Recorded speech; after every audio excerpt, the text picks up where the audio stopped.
Welcome to another Radio Academy podcast. My name is Christian Hugill, and this is the pod that gives you an insight into how a particularly brilliant bit of radio or audio is made every week, as well as giving you something new to listen to while you're walking the dog, cleaning the kitchen, or stuck on a train, or wherever you listen to your things. This week, we're looking at a podcast series from BBC Radio 4.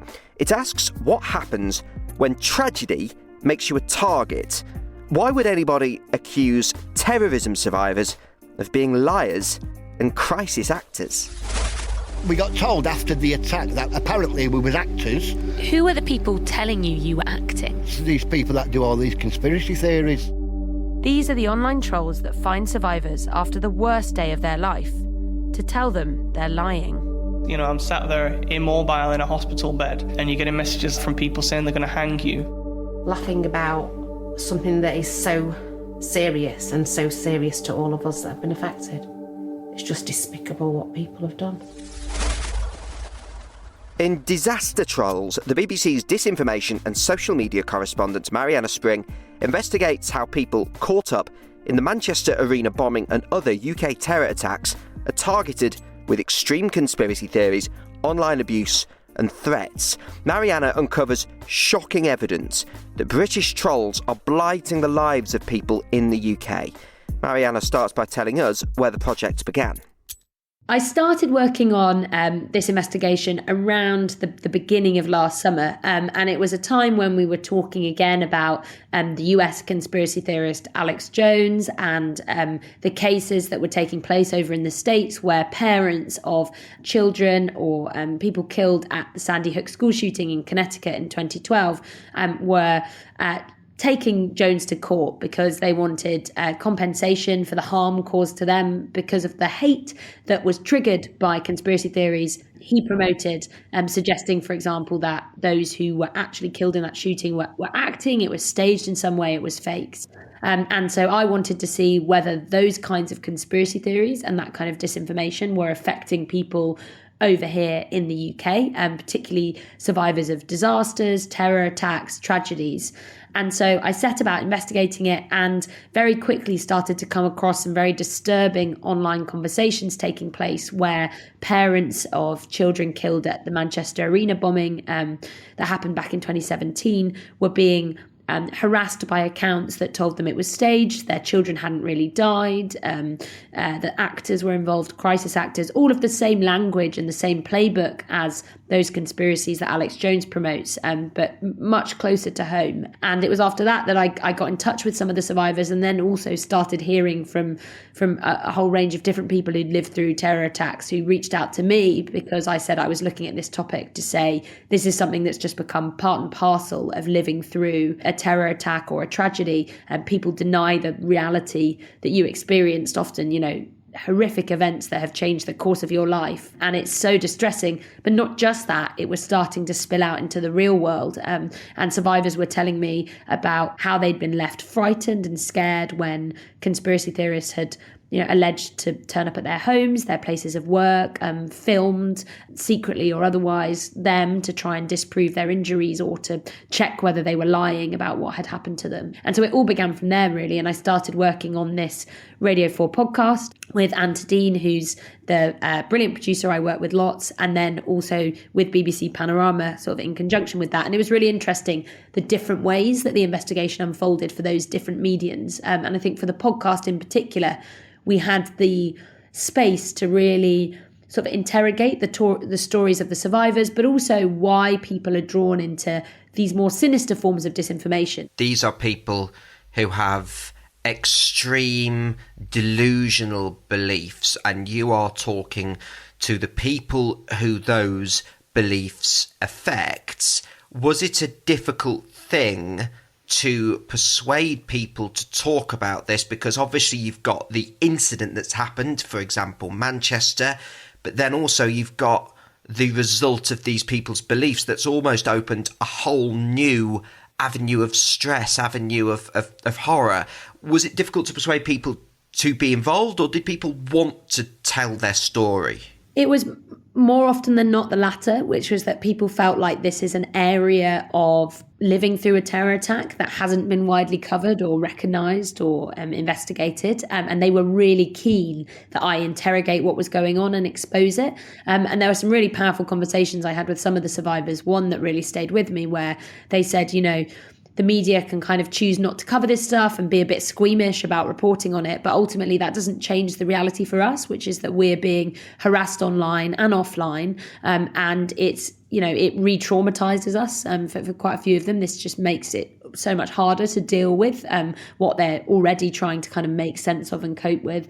And they really wanted it to be exposed, particularly because they think that then triggers more accountability. It allows us to hold to account, the conspiracy theorists who are doing this, but it also allows us to hold to account the social media companies and policymakers and law enforcement and everyone else who plays a part in dealing or not dealing with this kind of hate.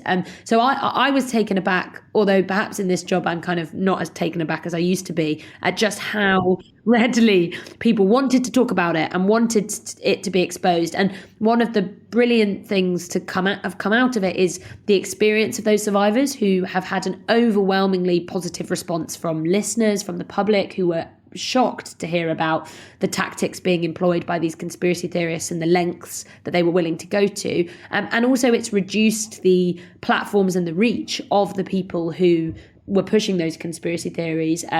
The main disaster troll that we investigated, his YouTube channel was removed. So was another YouTube channel.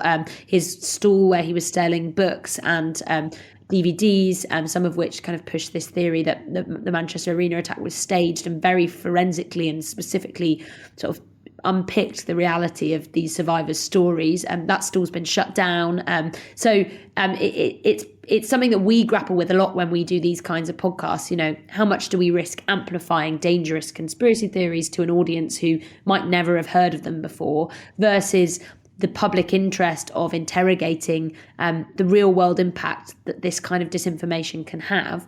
And as someone who's had absolutely no involvement in this, and merely as a listener who thinks it's a brilliant piece of work, I would add that you're reflecting where we are with modern society. This is a reality of what's going on. And it's the job of journalists not just to sit down and go, we'll leave it to the system and we'll let the system flush it out. Journalism does more than that. Journalism investigates and exposes. And the minute you just sit back and say, we'll let the system deal with it, you're not bothering with original journalism. So no, I think you're doing exactly the right thing. And you did mention there, Marianna, doorstepping. And we spoke just before we started recording of one of your previous podcasts that I managed to binge through completely on a plane, which was Death by Conspiracy. There's a similar tone in that you do put yourself out there. You are not investigating these issues from the comfort of a Radio 4 studio and a coffee machine nearby.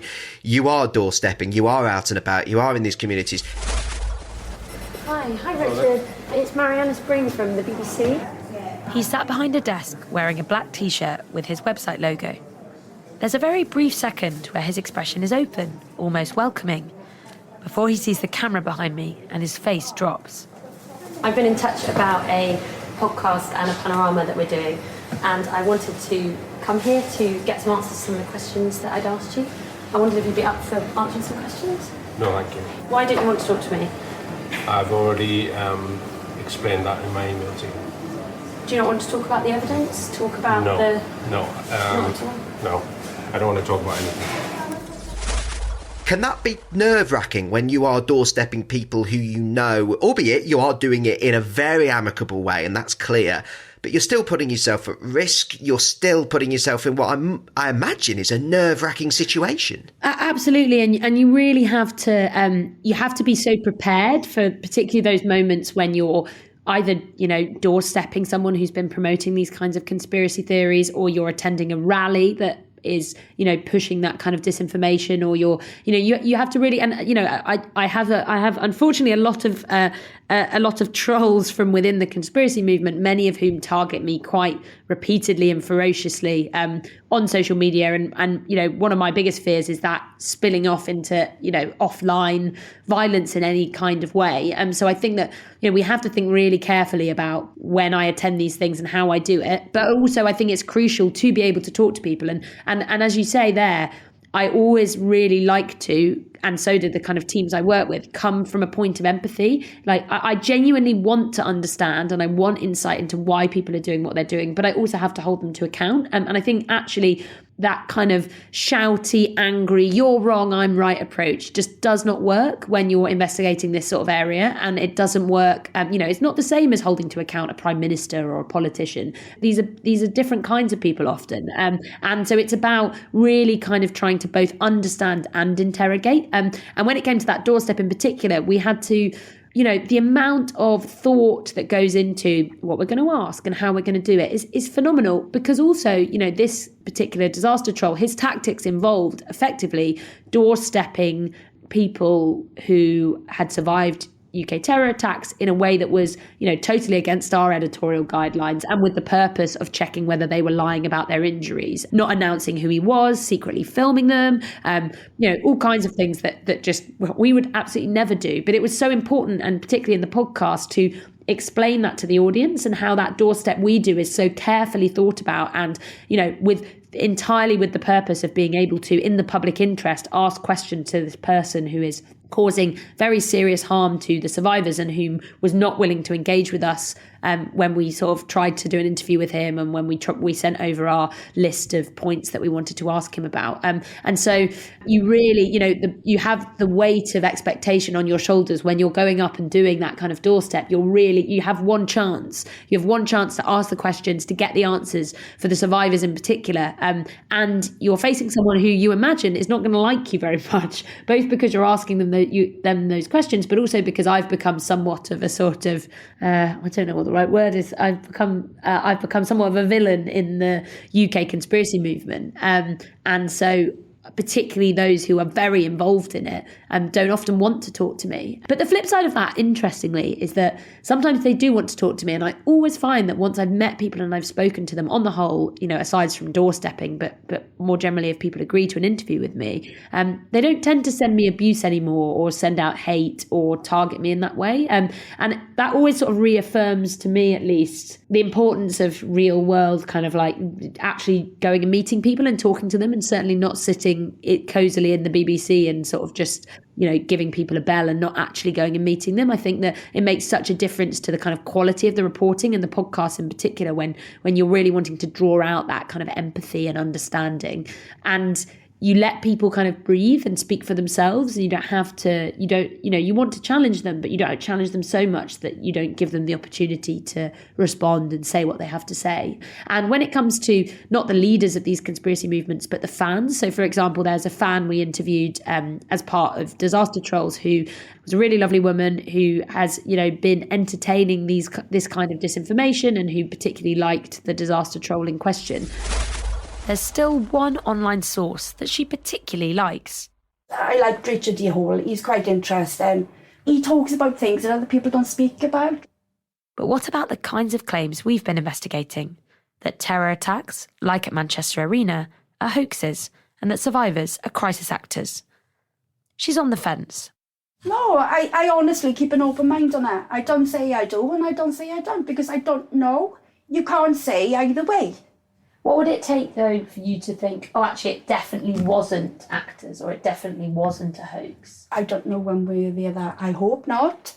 Oh, gosh, because if that was the truth, that would be awful. It'd be terrible. Do you know what I mean? She was absolutely lovely. And when I challenged her on those beliefs and kind of said, look, I've interviewed survivors and their injuries are very real and they're very distressed by these tactics and these conspiracy theories, she was really sort of shocked, and it showed you how these beliefs are not as deeply held as you might think, and actually that it didn't take much. It just required a bit of human connection and kind of snapping her out of that bubble and saying, look, hang on a second, you might be rightly asking questions of the media and authority and everyone else, but that doesn't mean that this guy's telling you the truth. And actually, here's the evidence I found from investigating this. And I was so happy afterwards because she messaged me to say, oh, thank you so much. I really like the podcast. I really like the panorama. And you always worry with, particularly people within the conspiracy movement you interview, that they might not be happy afterwards. And you want to fairly represent them while also holding them to account and asking them the right questions. So it's a complex world to navigate, but it's really vital to do that. And I think actually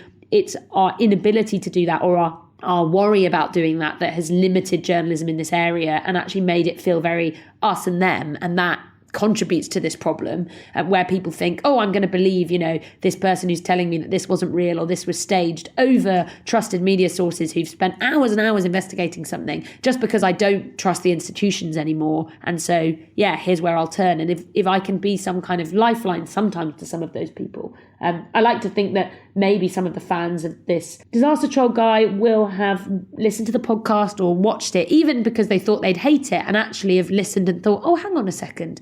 I have the agency to investigate this myself and to make my own mind up. And actually, maybe this guy is misleading me. I shouldn't be, blindly following what he has to say. Just finally, Marianna, on a more broad point, while we've got you on the Radio Academy podcast, looking away from this particular project, difficult to know how to put. I found, as a national BBC journalist on a station that had a lot of listeners, certainly post Brexit vote, that the news became more divisive.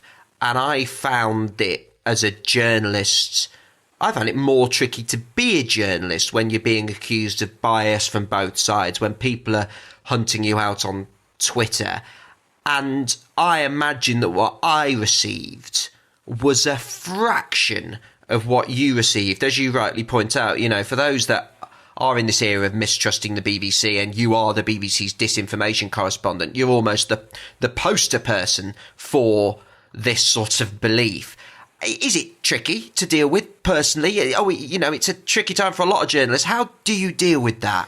It's not easy. I absolutely love doing this job, and I think that being driven by the wanting to investigate these worlds and wanting to expose the real world harm that disinformation and trolling and social media can do is what keeps me going. I think that the trolling and the hate and the threats and the abuse I've had to tolerate as something that no journalist should have to put up with. And I've actually, my favourite way of dealing with it has been to investigate it myself and to actually, investigate and expose and attempt to hold to account often the places that aren't doing enough to protect not just journalists targeted by trolling in this way, but by loads of people across society who are targeted in this way. And, if they're not protecting me, then they're definitely not protecting the average person who's exposed to this kind of stuff. And I found that a really helpful way of dealing with it. I think that I have become more desensitized to it as time has gone on.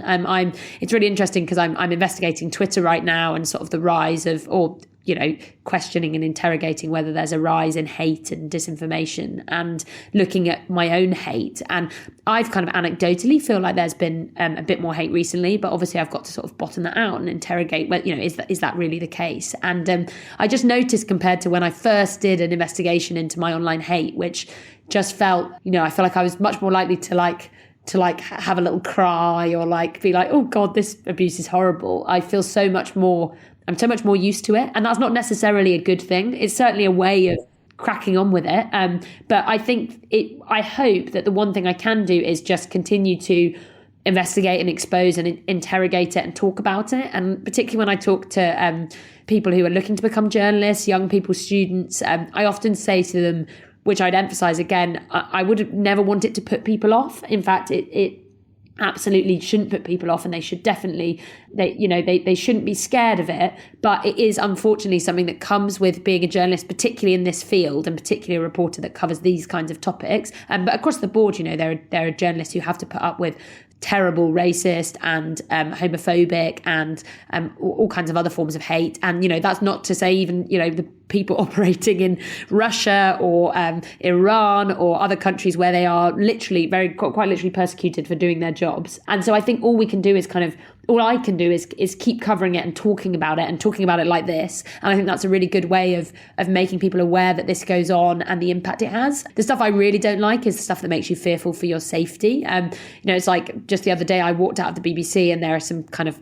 anti-lockdown, anti-vaccine protesters who were protesting outside, and someone kind of said, oh, Marianna, quickly go into Cafe Nero, which is on the side. And I kind of popped in and they said, oh, they're chanting your name. And that's just really unnerving. You're like, oh, okay, can I get a coffee or should I go back inside? And I'm lucky to have lots of support from the BBC, who are, experienced in dealing with this kind of stuff. But it also is a new terrain. And I think even they've been taken aback a bit by just how sort of like vitriolic and nasty it can be. And I think it's just vital that people understand through all my reporting, but also linked to this online abuse, that what happens online is definitely not contained online. It's not this other thing that doesn't affect our world and all of us. It absolutely does. And understanding the real world impact it can have is just crucial, both in terms of trolling and hate, but also disinformation and more. And so I hope that more and more people are becoming aware of that and sort of willing to speak out about it. And it's not a weakness to say, oh, actually,